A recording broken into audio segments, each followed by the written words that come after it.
구약성경 열왕기하 5장 9절부터 14절까지 말씀, 우리 마음을 합하여 함께 읽도록 하겠습니다.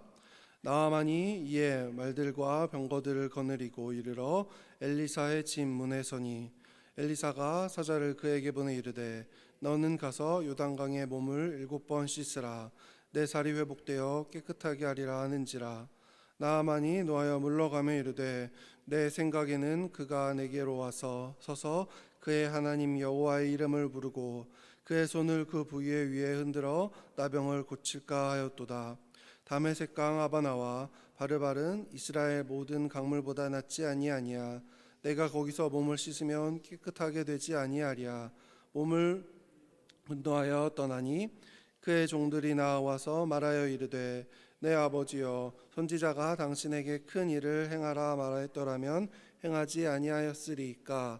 하물며 당신에게 이르기를 씻어 깨끗하게 하라 함이리이까 하니, 나아만이 이에 내려가서 하나님의 사람의 말대로 요단강에 몸을 7번 잠그니 그의 살이 어린아이의 살같이 회복되어 깨끗하게 되었더라. 아멘. 네, 오늘 성경의 본문은 우리가 너무나도 잘 아는 말씀입니다. 오늘 나아만 장군의 이야기를 통해서 우리가 기도는 열심히 하지만 왜 응답받지 못하는지 그 이유를 함께 알아가는 시간이 되었으면 좋겠습니다. 나아만 장군은 오늘 읽지는 않았지만 1절에 보면 크고 존귀한 자다라고 그렇게 기록되어 있습니다. 한 나라의 군대 장군이니 아마 그의 집은 어마어마하게 컸을 것이고 그의 창고에는 먹을 양식이 가득했을 것입니다. 왕국만큼은 아닐지라도 그가 부리는 종들도 굉장히 많이 있었을 것입니다. 살아가는데 아무런 부족함이 없어 보이는 것 같지만 그의 삶 가운데도 문제는 있었습니다. 바로 그가 문둥병에 걸렸다라는 것입니다. 그 당시 문둥병이란 저주받은 병이었습니다. 하나님이 내리신 저주받은 병이 바로 문둥병이었습니다. 다른 사람들에게 손가락질 받는 질병이 문둥병이었습니다. 다른 사람들이 볼 때는 아무런 문제도 없는 것 같아 보이지만 나아만 장군에게도 이처럼 큰 문제가 그의 삶 가운데 있었습니다.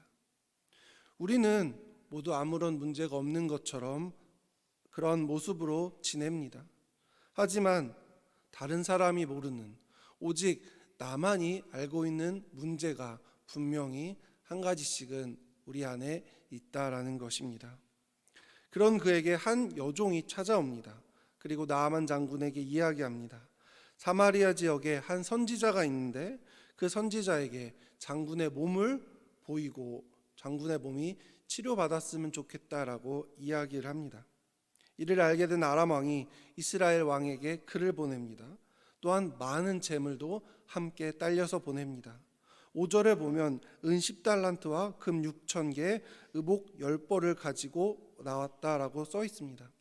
1달란트란 지금으로 계산하면 대략 34kg가 되는 양입니다. 즉 은만 340kg를 가지고 갔다라는 것이에요. 자신이 아끼는 나아만 장군을 고쳐달라고 아람 왕이 이스라엘 왕에게 편지를 보낸 것입니다. 그런데 이 글을 받은 이스라엘 왕이 겁을 냅니다. 자신보다 큰 나라의 왕이 나병 환자를 보내는데 그 나병 환자는 일반 백성이 아니라 왕이 아끼는 군대 장관이라는 것이 문제입니다. 하지만 이스라엘 왕은 그 병을 고칠 능력이 없습니다. 그래서 그 빌미로 우리 이스라엘을 공격할 것이다 라는 생각에 이스라엘 왕은 크게 통탄합니다. 그 이야기를 들은 엘리사는 나아만 장군을 자신에게로 보내라고 이야기합니다. 결국 이스라엘 왕은 나아만 장군을 엘리사에게로 보냅니다. 나아만 장군은 수많은 병거를 거느리고 엘리사가 있는 곳으로 달려옵니다.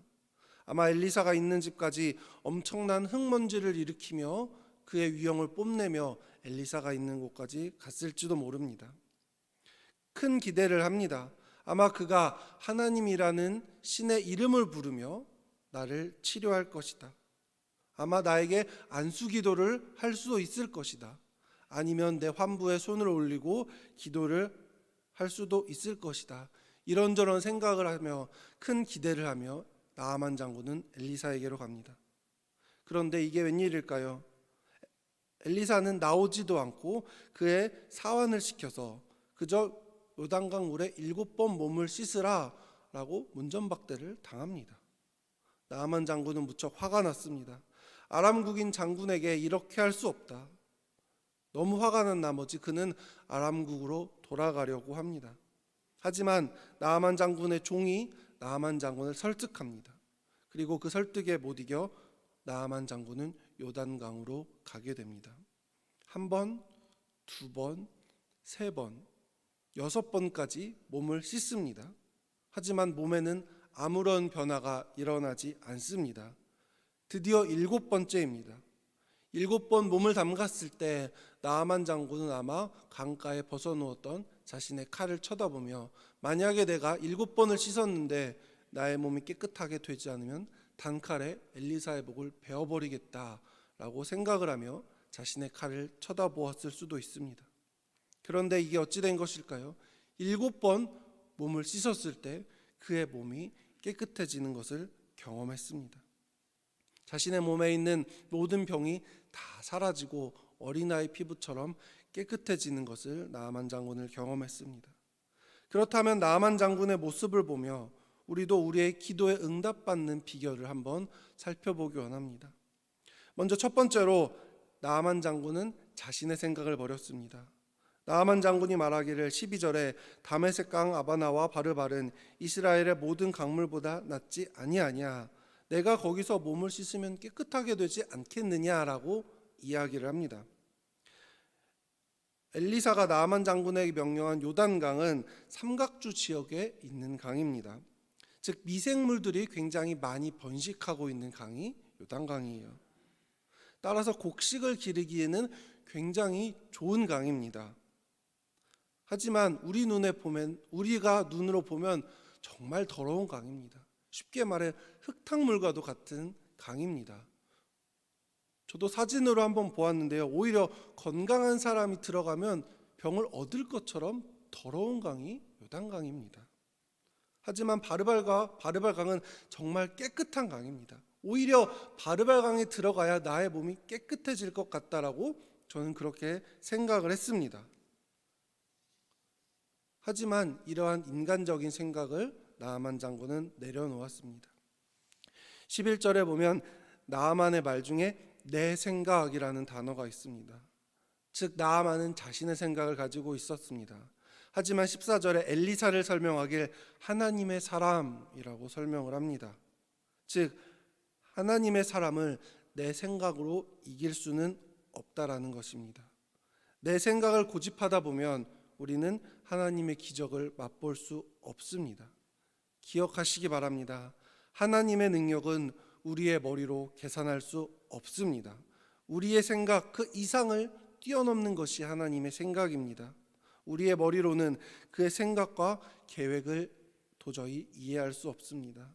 내 생각을 내려놓고 주님의 방법을 따를 때 우리는 우리의 삶 속에서 주님의 역사하심을 경험할 수 있는 것입니다. 내 속에 나를 채우는 것이 아니라 하나님을 채워야 합니다. 옛날 노래 중에 가시나무라는 노래가 있죠. 그 가사 중엔 이러한 부분이 있습니다. 내 속에 내가 너무도 많아서 당신이 쉴 곳 없네. 내 속에 내가 너무 많다면 주님이 일하실 곳이 없습니다. 그리고 나아만 장군은 작은 소리에 귀를 기울였습니다. 우리 성도님들도 잘 아시겠지만 그 당시에 여성의 지위는 거의 없는 것과도 마찬가지였습니다. 인구수를 셀 때도 인구수에 포함되지 않을 정도였습니다. 하지만 나아만 장군은 자신의 한 여종의 말에 귀를 기울였습니다. 그리고 엘리사가 요단강에 7번 몸을 씻으라고 할 때 화를 내며 돌아가려고 했지만 그는 다시 한번 그 종의 말에 귀를 기울입니다. 그 당시의 종은 사람이 아니라 물건과도 같은 존재였습니다. 하지만 나아만 장군은 그의 충고에 귀를 기울였습니다. 만약 나아만 장군이 여종의 충고에 귀를 기울이지 않았더라면 자신의 나병이 고침받는 기적은 일어나지 않았을 것입니다. 하나님은 큰 사람을 통해서 역사를 이어나가기도 하지만 작은 자를 통해서 역사를 하시기도 합니다. 마태복음 1장 족보에 보면 예수님의 족보가 나오죠. 그 족보에는 여자가 무려 5명이나 등장합니다. 우리가 잘 알고 있는 것처럼 예수님의 족보에는 기생도 등장합니다. 과부도 등장합니다. 우리가 살펴보고 있는 룻기 이방 여인도 등장합니다. 하나님은 일하실 때 지극히 작은 자를 들어 사용하십니다. 내 주변 사람들의 이야기를 귀 기울여 들여보십시오. 하나님은 그들을 통해서 내 기도에 응답을 들려주실 수도 있는 것입니다. 마지막으로 나아만 장군은 끝까지 참았습니다. 청년들이 하는 게임 중에 눈치 게임이라는 것이 있습니다. 동그랗게 모여서 앉아있을 때 누군가 하나 하고 외쳐서 그 무리를 빠져나갑니다. 그리고 둘, 셋, 넷 외쳐서 그 무리를 빠져나가고 가장 마지막에 남는 사람이 순례가 되는 것입니다. 그런데 또 다른 규칙이 있습니다. 누군가 동시에 외치면 그 둘이 같이 순례가 되는 것입니다. 그 게임을 이기는 방법은 간단합니다. 끝까지 참으면 됩니다. 빨리 빠져나가겠다고 내가 숫자를 외치는 순간 나와 같은 생각을 하고 있는 사람과 걸리게 되는 것입니다. 끝까지 참는 사람이 이기는 게임입니다. 우리 교회 어른들이 이야기하길 기도는 무릎과 엉덩이로 하는 것이다라고 많은 성도님들이 이야기를 하십니다. 또한 기도에는 3가지 답이 있다라고도 이야기합니다. Yes, No, 그리고 마지막으로 Wait, 기다려라. 우리는 그런데 이 기다려라, Wait라는 주님의 답을 No라고 우리 마음대로 생각할 때가 있다라는 것입니다. 요단강에서 씻을 때 성경에 서서히 변화되었다라고 기록되어 있지 않습니다. 7번 씻을 때 변화되었다라고 합니다. 만약에 한 번 씻었을 때 조금 변화되고 2번 씻을 때 조금 변화되고 3번째 조금씩 변화되었더라면 우리는 기쁜 마음으로 몸을 씻을 수 있을 것입니다. 나아만 장군도 기쁜 마음으로 씻었을 것입니다. 하지만 7번 씻었을 때 몸이 변화된 것입니다. 우리도 마찬가지입니다. 조금 기도했을 때 조금 문제가 해결되고 그 다음에 조금 해결되고 3번째 조금씩 해결된다면 기쁨으로 기도할 수 있을 것입니다. 하지만 성도님들도 경험해 보셨을 것입니다. 내가 인지하지 못한 순간에 한 번의 기도 응답이 온다라는 것입니다. 그것이 하나님의 기도 응답 노가 아니라 웨이트라는 증거가 되는 것입니다. 우리가 가장 재밌게 보는 스포츠 중에 아마 야구를 굉장히 즐겨 보실 거예요. 야구에서 가장 재밌는 것이 무엇입니까? 9회 말 투아웃의 역전 홈런이 가장 재밌는 것 아닙니까? 그것을 즐기려면 9회까지 참고 기다려야 합니다. 물론 9회 말에 재미없게 끝날 수도 있지만 그 짜릿한 것을 경험하기 위해서는 우리는 끝까지 경험해야 합니다. 축구 경기도 가장 재밌는 것이 무엇입니까? 연장전에 골을 넣는 것이 가장 재밌는 경기 아니겠습니까? 우리는 끝까지 기다려야 하는 줄로 믿습니다. 그렇다면 이렇게 기도 응답 받은 사람은 어떻게 살아가야 할까요? 17절 하반절에 보면 이러한 기적을 경험한 후에 나아만 장군의 고백이 나옵니다. 이제부터는 종이 번제물과 다른 희생제사를 여호와 외 다른 신에게는 드리지 아니하고 다만 여호와께 드리겠나이다. 하나님의 역사를 경험한 사람의 고백입니다. 내 삶의 주인은 내가 아니라 하나님이다라는 멋진 고백입니다. 우리의 삶 속에서 이런 하나님의 역사가 일어나지 않는 이유 중 하나는 우리의 자만심이 아닐까 생각합니다.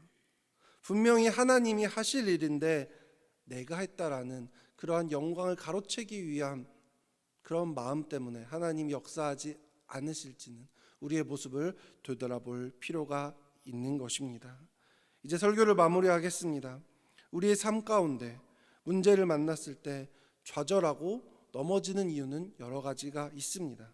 하지만 그 문제 가운데 나의 생각을 내려놓고 인내심을 가지고 주님의 음성을 기다린다면 우리는 분명 문제를 해결받을 수 있을 것입니다. 예수님의 사역은 조급한 마음을 가지면 안 됩니다. 하나님의 능력이라면 단번에 모든 사람을 구원으로 이끄실 수 있지만 하나님이 참으시며 우리를 사용하시는 이유가 무엇이겠습니까?